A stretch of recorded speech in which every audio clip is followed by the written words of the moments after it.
несколько слов о этом случае. Да тебе-то нахуй. А это в случае. Леха, Леха, ты чего его постоянно снимаешь, а? Я его хочу звездой сделать, нахуй. Что ты хочешь сделать?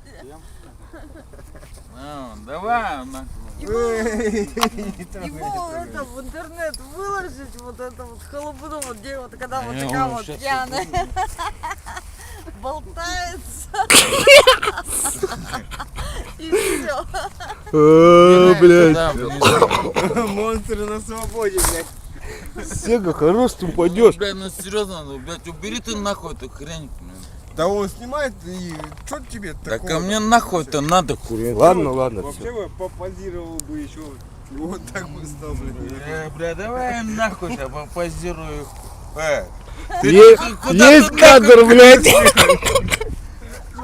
Блядь, пошутил. Я тебе говорю, это нормально, все нормально.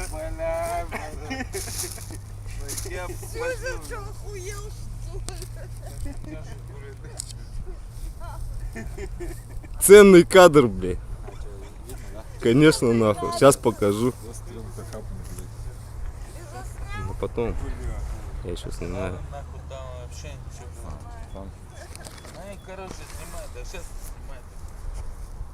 Я вообще не понимаю, что ты палишь?